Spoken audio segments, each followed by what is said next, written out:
안녕하세요. 내 맘대로 판타지 요소 시간입니다. 판타지 작품을 위한 세계관과 설정을 만드는 그 노하우를 함께 나누는 그런 시간이죠. 그런데 말이죠, 왜 하필이면 판타지 작품에 한정할 걸까요? 그냥 다른 작품들, 다른 장르 작품들 안 될까요? 물론 다른 장르의 작품들, 일반적인 여러 가지 작품에서도 충분히 이 이야기들은 적용할 수 있을 거예요. 그렇지만 제가 굳이 판타지 작품이라고 얘기한 것은 판타지 작품이 나름대로 특색을 가지고 있기 때문이라고 할 수 있습니다.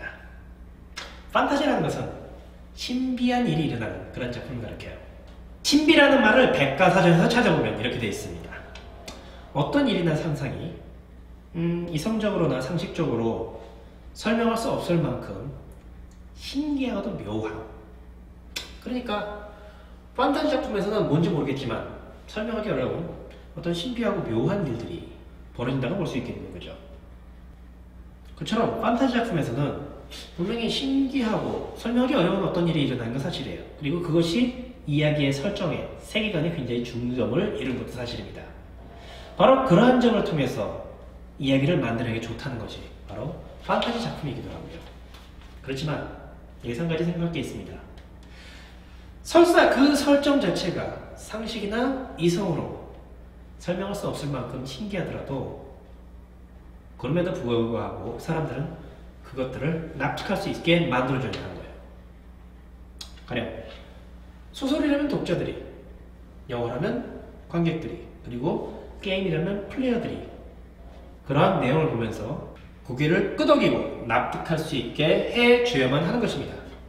그래야만 자연스러운 설정, 그럴듯한 설정이 되기 때문이죠. 그처럼 자연스럽고 그럴듯한 설정을 만드는 방법, 가장 쉬운 것은 역시 그런 것들에 대해서 생각할 필요가 없게 만들어주는 방법일 거예요. 우리 세계에서 어떤 사람이 다른 세계에 갔습니다. 판타지 세계에 갔어요. 그런데 그 판타지 세계는 분명 우리 세계와는 다르게 복장을 입고 살아가고 있지만 그 사람들이 하는 행동, 말, 그 사람들의 풍습 같은 것들은 다 똑같아요. 전혀 차이가 없습니다. 우리들에겐 친숙한 내용이니 그것에 대해서 따로 설명을 한다거나 이해시킬 필요가 없고 그냥 자연스럽게 넘어가게 되죠. 그렇지만 조금만 지나가면 뭔가 어색해지시는 것 같아요. 부자연스러우니까요.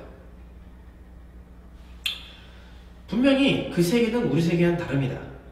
사람들이 살아가는 기술 수준, 문화 수준, 그리고 여러 가지 제도들이라든가 풍습이라든가 그런 모든 것들이 다를 수밖에 없어요. 그런데도 불구하고 그 세계 사람들이 우리랑 동일하게 행동하고 생각하고 무엇보다도 같은 가치관을 가지고 있다면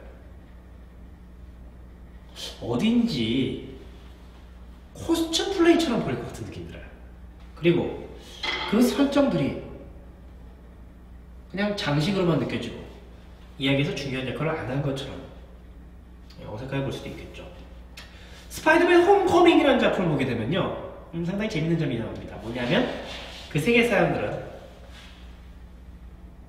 슈퍼히어로가 존재하는 것을 굉장히 자연스럽게 받아들이고 있어요. 그 세계는 그냥 슈퍼히어로가 존재하는 세상입니다. 그렇기 때문에 학생들이 체육 시간에 캡틴 아메리카의 체조 방송을 보면서 체조 운동을 한다거나 아니면 반성실에서 캡틴 아메리카의 설교 메시지를 듣기도 해요. 그리고 여학생들이 모여가지고 잡담 나누면서 야, 너는 누구랑 결혼하고 싶니? 나 헐크는 좀 별론데? 토로 좀 하셔. 이런 식의 이야기들이 굉장히 자연스럽게 나와요. 그러니까 캡틴 아메리카 11호에 등장하는 소코비아 협정 같은 슈퍼히어로에 대해서 그들을 활동을 제안하고 한다는 그런 연출들도 굉장히 자연스럽게 나올 수가 있는 거죠. 그 세계는 슈퍼히어로가 살아있는 세계니까요. 그렇게 만들어진 것은 바로 가치관이라는 요소가 있기 때문입니다. 가치관이라는 것은 어떤 캐릭터들이 그 세계에 대해서 가지고 있는 생각을 가리켜요. 그 세계를 어떻게 바라보고 그 세계를 어떻게 행동하느냐는 기준이죠. 남녀 7세 부동석이라든가 아니면 나라에 충성하자든가 그런 모든 것들이 사실은 가치관 영역에 해당해요. 그러니 가치관이라는 것은 캐릭터와 세계관을 더욱더 깊고 풍성하게 만드는 원동력이 되기도 하는 거죠. 가치관에는 굉장히 다양한 형태가 있지만 가장 우리들이 쉽게 이해할 수 있고 그리고 이야기 속에 적용하기 좋은 것으로 계급이라는 것이 있습니다. 계급이라는 것은 제도지만 그 제도가 있음으로써 거기에는 가치관이 생겨나요. 태어나면서부터 귀족 계급이라면 그 귀족 계급의 사람과 그리고 태어나면서부터 천민 계급의 사람이 있다면 그 둘의 세상을 바라보는 관점은 다를 거예요. 귀족에게 있어서 그 밑에 있는 모든 사람들은 다스려야 될 존재, 지배해야 될, 자신이 위에 올라가는 건 당연하다고 생각하죠. 반면 천민들은 항상 남에게 굴복하고 남의 밑에 있는 것이 당연한 것이라고 여겨지게 돼요. 계급이라 한다면 일반적으로 출신에 의해서 결정되는 경우가 많죠. 누구의 자손인가, 어디까지나 처음에 그렇게 태어났고 그 조상에서 대대로 물려내렸다는 식으로 결정된다는 거죠. 이게 일반적인 계급의 패턴이에요. 그런데 이런 식의 계급의 패턴에서는 계급 간의 대립이 그려질 수 있고 이야기가 그려질 수 있지만 그것을 극복하는, 그것을 뛰어넘는 어떤 이야기가 나오는 경우가 좀 쉽지 않습니다. 노예방 같은 그런 얘기 나올 수 있어도 노예가 높은 자리에 올라가서 거기서부터 세상을 바꿔나가는 이야기는 쉽지가 않아요. 그런 얘기가 아예 없는 건 아닙니다. 가령 성경에 보게 되면 이집트에 지배하에 있던 유대인 출신이지만 어쩌다 보니까 아기 때, 갓난아기 때 이집트 왕실에 발견되어 양자로서 길러지면서 이집트의 왕자가 되는 모세 같은 인물이 등장하기도 하거든요. 그처럼 어디서 태어나에 따라서 상황이 달라진 경우도 있겠지만 그것은 주인공이 태어나기 전부터였기 때문에 주인공의 가치관 변화에는 영향을 주기 힘든단 말입니다. 모세는 왕족이고요. 당연히 왕족이기 때문에 왕족으로서의 가치관을 가지고 있어요. 그러니 그가 활동한다 하더라도 왕족의 가치관을 가지고 활동하는 것이 됩니다. 그 가치관이 변할 수도 있겠지만 처음부터 다른 가치관을 가진 사람은 아닌 거죠. 거기서 판타지 세계의 계급이 단순히 누구로부터 태어났는가 하는 조상의 문제만이 아니라 다른 방법을 통해서 구현된다면 어떨까라는 것을 생각해볼 수가 있습니다. 판타지 세계에서는요, 계급이라는 것이 어떤 특정한 신비한 힘에 의해서 결정될 수가 있어요. 그란 크레스트 전기라고 하는 그런 소설이 있어요. 이 작품 세계는 소설론터처럼 신비한 힘으로 인해서 귀족과 평민이 나누는 사회예요. 이 세계에서는 로드라고 불리는 존재들이 있어요. 영주들 있죠. 말 그대로 뭐 기사라든가 혹은 뭐 공작이라든가 뭐 후작이라든가 백작이라든가 그런 식의 여러 가지 권력을 지닌 그런 영주들이 존재하고 있는데 그들은 성인이라고 하는 성스러운 문장을 가지고 있어요. 그 문장의 힘을 발동시키면 보통 사람들보다 훨씬 강력한 위력을 발휘합니다. 체력도 그렇고 뭐 생명력도 그렇고 그리고 마법력 혹은 정신력, 경우에 따라서는 자신들의 부하들에게 큰 힘을 내려주는 그런 역할을 하기도 해요. 근데 이 성인이라는 개념이 상당히 흥미로운 것이 뭐냐면 이 성인은 태어나면서부터 갖고 있는 것이 아닙니다. 어디까지나 어떤 방법에 의해서 성인을 얻게 돼요. 방법은 여러 가지가 있습니다. 첫 번째 방법으로는 조상으로부터 물려받는 거예요. 부모들이 어느 정도 나이가 되게 되면 자식들에게 자신의 성인을 물려줍니다. 마치 자귀를 물려주듯이 말이죠. 즉, 그 성인 자체가 사실은 자귀를 나타내는 증거예요. 그리고 그 성인을 성인의 만약에 계급이 높다면 자신의 성인을 일부 나눠서 부하들에게 줌으로써 부하들을 영주로 만드는 것도 가능합니다. 또 한편으로 성인을 가진 사람들이 누군가의 밑에 종속하게 되면, 즉 누군가에게 무릎을 꿇고 자신의 충성을 바치게 되면 그 성인의 힘을 받아서 그 충성을 바친 그 대상이 훨씬 더 강력한 힘을 갖게 돼요. 물론 그의 영향을 받아서 나 자신도, 충성을 바친 나 자신도 세질 수도 있죠. 이 같은 그랑크레스트 전기라는 작품 속에 등장하는 자규제도는 말 그대로 중세 봉건 시대에 등장하는 그 봉건 영주들 간의 계약관계와 비슷합니다.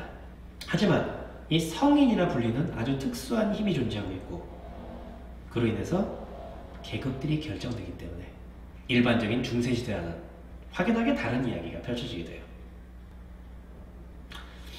중세 봉건 시대에도 자기의 상승 가능했습니다. 업적을 세우면 말이죠. 하지만 이 세계에서는 꼭 업적을 세우지 않더라도 얼마든지 자기가 상승할 수 있어요. 그리고 반대로 경우에 따라서 눈앞에서 업적을 갈탈당해서 힘을 잃게 되기도 합니다. 힘을 잃는다는 것을 당연히 두려워하게 여겼죠. 그렇기 때문에 이 영주들은 조금이라도 더 강한 힘을 갖기 위해서 그리고 더욱더 자신의 힘을 지키기 위해서 바둥바둥하게 됩니다. 영주들의 가치관이 그거예요. 그리고 이 세계에서 영주들, 대부분의 영주들은 태어나서부터 영주의 자식이기 때문에 어느 정도 나이가 되면 성인을 물려받아서 힘을 갖게 되기 때문에 자신 힘을 갖고서 사람들이 위해서 군림하는 것을 굉장히 자연스럽게 여겨요. 어떻게 보면 당연한 권리이자 의무입니다. 이 세계 속에서는 그랑크레스트 전기라는 그 세계 속에서는 혼돈의 힘이 만연하고 있고 그 혼돈의 힘이 강해지게 되면 다른 세계로부터 몬스터들이 소환돼서 오게 돼요. 나타납니다. 그 몬스터들은 너무나도 강력하기 때문에 보통 사람들이 상대할 수 있는 존재가 아니에요. 그렇지만 집차만큼 거대한 거미가 등장한다고 하죠. 그 거미하고 맨손 아무리 무기가 있다 하더라도 보통 사람들이 상대하기 힘들 거예요. 거기서 로드들의 활약이 등장합니다. 로드들은 그 세계에 등장하게 되는 혼돈의 힘을 물리치는 정의의 용사라고 볼 수 있어요. 일종의 슈퍼히어로죠. 평화를 지키는 사도고요. 그렇지만 영주들이 자규제도에 의해서 자신의 자기를 조금이라도 높이고 힘을 더 키우겠다는 그 욕망으로 인해서 영주들끼리 서로 싸우면서 도리어 혼란을 부추기는 그런 상황도 오게 됩니다. 그런 세계가 계속 반복되고 있어요. 그 세계는 변화가 필요하게 되겠죠. 많은 사람들이 변화를 바라고 있습니다. 여기서 변화를 완성하는 길도 존재하고 있어요. 바로 세계 각지의 수많은 영주들이 자기보다 높은 사람이 계속 충성을 배우면서 충성을 만약에 한 명의 인물이 모든 영주들의 모든 로드들의 충성을 받게 된다면 자, 그 결과 그 힘이 아래에서 힘이 위로 외워지면서 그 문장 로드의 문장은 점점점 복잡해지게 됩니다. 점점점 강력해지게 돼요. 그리고 최후에는 황제의 성인이라는 것이 생겨난다고 해요. 그리고 황제의 성인이 생겨났을 때 이 세계에서 혼돈이 사라질 거라고 이야기하고 있습니다. 자, 그렇다면 많은 사람들이 황제의 성인을 만들기 위해서 노력하겠네요. 왜냐하면 세상이 평화로워진 것을 사람들은 바라고 있으니까요. 근데 여기서 한 가지 문제가 생깁니다. 로드의 힘 자체가 사실은 혼돈에서 나오거든요. 그렇다는 얘기는 만약에 황제의 성인이 생겨나서 혼돈이 사라져버린다면 로드의 힘 자체도 사라져버릴지도 모릅니다. 그런데 로드보다 더 문제가 있는 경우가 있어요. 바로 이 세계에 로드의 협력자로서 등장하는 그 혼돈을 이용해서 마법을 일으키는 바로 마법사들이 등장합니다. 마법사들은요, 이 세계 마법사는 참 재밌어요. 뭐냐면 대부분의 마법사들은 마법사 협회에서 가르침을 받아서 마법을 얻게 됩니다. 마법의 방법을 깨우치게 돼요. 그리고 나면 마법사 협회에서 로드들에게 마법사를 파견합니다. 로드의 직급에 따라서, 로드의 자기의 높이에 따라서 파견할 수 있는 인원수가 달라지는데 로드와 마법사들은 계약을 맺고 그리고 그 마법사는 로드를 위해서 행동하지만 사실은 소속은 마법사 협회로 되어 있어요. 그러니까 이를테면 두 로드가 싸우고 있는데 양쪽에 마법사가 있고요. 그 두 마법사는 사실은 같은 동기간인 거예요.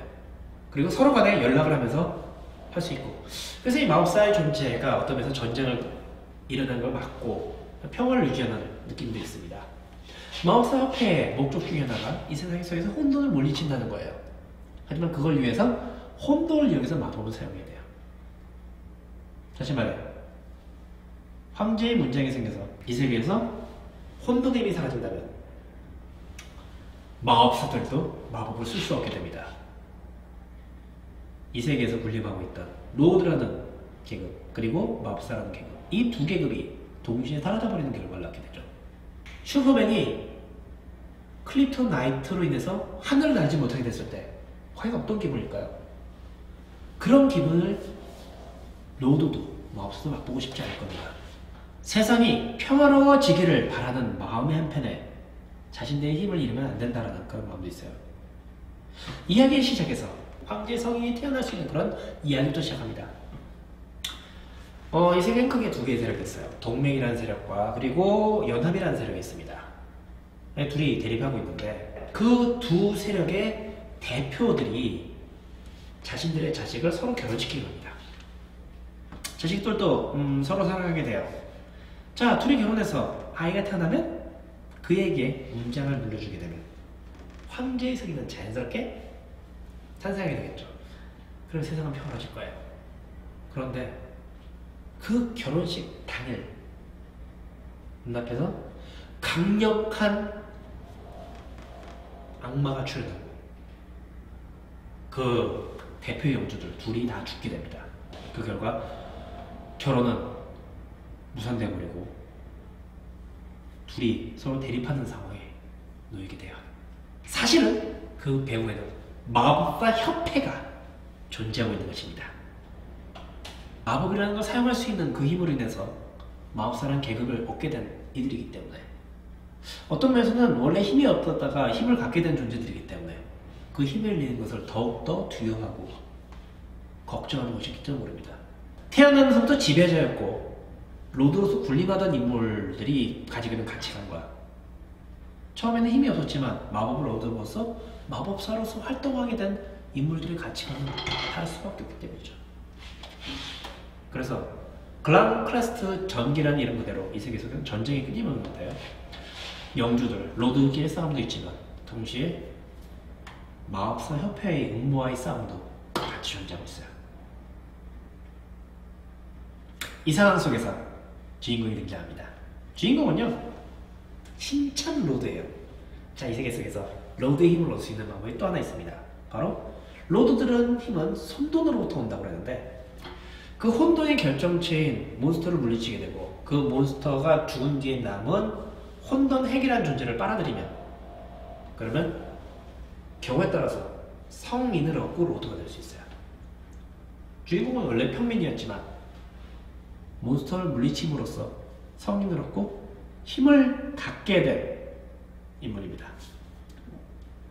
그는 어쩌다 보니까 한 마법사와 계약을 맺게 되고요. 그 마법사의 도움을 받아서 점점 성장해 나가요. 그렇지만 본질은 다르지 않습니다. 그는 원래 평민이었고 당연히 로드들과는 또 다른 가치관을 가지고 있어요. 그는 마법사와 마찬가지로 나중에 힘을 얻게 된 존재지만 한편으로는 그 힘이 없어도 충분히 살아갔던 존재예요. 그 힘이 없어도 충분히 살 수 있다고 생각하는 존재이기도 하고요. 그렇기 때문에 로드들의 힘이 사라지는 것, 마법사들의 힘이 사라진 것에 대해서 별 거부 반응을 느끼지 않습니다. 자신이 힘을 잃는 것에 대해서. 그래서 도중에 보면 굉장히 높은 자기를 얻었다가도 자신이 진정으로 바라는 바를 위해서 남 밑에 무릎을 꿇고 충성을 바치는 얘기가 등장해요. 그가 가지고 있는 가치관의 차이 덕분이죠. 그 세계 속에서는 심지어 내가 죽을지언정 자기를 내려놓지 못하겠다라는 이들도 종종 등장하는 내용입니다. 그리고 주인공이 평민 출신이기 때문에 그 세계 일반적인 로드와는 또 다른 방식으로 세상을 바라봅니다. 평민의 시선에서 평민을 대등하게 대할 수 있고 그 결과 평민들의 충성, 평민들이 그를 따르는 결과를 낳게 돼요. 그래서 그는 여러 싸움에서 수많은 평민들이 직접 자발적으로 나서 그를 돕는, 굳이 말하자면 삼국지의 유비 같은 느낌으로 활약하게 됩니다. 그러한 모든 것들이 바로 혼돈이라는 힘을 얻어서 성스러운 문장을 통해서 로드라는 계급이 생겨나고 한편으로는 마법이라는 힘을 통해서 마법사라는 계급이 생겨나는 그 결과로서 나오는 것이겠죠. 마법사라는 계급이라고 생각한다면 아마 해리포터를 떠올리는 분도 많으실 거예요. 거기서는 마찬가지죠. 머글이라는 인물들, 마법사와 머글들, 것들이 역시 계급주의로서 차별화되고 이야기가 만들어지지 않습니까? 가치관이라는 것은, 특히 그 중에서 계급이라는 것은 이야기를 만드는 재미있는 원동력이 될 수 있습니다. 많은 이야기들은 주인공이 환경에 맞서서 그 환경을 극복하는 이야기로서 만들어진 경우가 많아요. 그리고 환경은 일반적으로 나와는 다른 어떤 가치관의 경우가 많죠. 주인공이 갖고 있는 가치관, 그리고 기존에 갖고 있는 가치관, 이 가치관의 충돌로서 이야기를 만들어내기 쉬운 겁니다. 그 중에서 가장 쉬운 것이 바로 계급이고요. 그 계급이라는 것이 단순히 출신에 의해서만 결정된다면 주인공이 가지고 있는 가치관과 그렇지 않은 가치관에 있어서 대립이 일어나는 상황은 쉽게 나오지 않을 거예요. 주인공은 어차피 왕자거나 귀족이거나 그런 상황에서 시작하는 경우가 보통이 되니까요. 그렇지만 판타지 세계 속에서 어떤 신비한 힘에 의해서 지금과는 다른 계급으로 올라갈 수가 있고, 그리고 반대로 떨어질 수 있게 만들므로써 서로 다른 가치관이 충돌하기 좋게 만들 수가 있습니다. 그런 퀘스트 전기, 해리포터라든가 소설 헌터, 그리고 12국기 같은 작품들처럼 말이죠. 그러니 한 번쯤 여러분들의 세계를 만들 때 생각해봅시다. 여러분의 세계에서 주된 가치관은 무엇일까요? 그 가치관을 가장 만들어내는 편한 방법으로서 그 세계에 어떤 계급을 준다면 어떤 형태의 계급을 줄 수 있을까요? 그리고 그 계급은 과연 어떤 흥미로운 판타지 설정을 통해서 만들어줄 수 있을까요? 마법이나 영웅수 같은 어떤 신비한 힘을 가지고 계급을 만들 수도 있을 거예요. 외모가 다르다거나 어떤 특별한 문장을 가지고 있다거나 혹은 수명이 다르다거나 한식으로 변화를 줄 수도 있겠죠. 그러한 특성들에 신비한 설정을 부여하고 그 신비한 설정이 주인공에게 그런 가치관을 뛰어넘을 수 있는, 가치관의 변화를 할 수 있는 기회를 줄 수 있다면 얼마든지 독특한 가치관 속에서 이야기를 만들어낼 수 있을 거라고 저는 생각합니다. 그리고 계급이라는 것 자체가 우리들도 쉽게 이해할 수 있는 개념인 만큼 사람들이 훨씬 더 이해하기 쉬운 개념으로서 세계관을 구성하는 데 도움을 줄 거라고 생각해요. 한편으로는 여러분의 주제를 드러내기도 훨씬 쉬워질 거라고 봅니다. 여기까지 SF 판타지 소설관 관장 전홍식이었습니다. 감사합니다.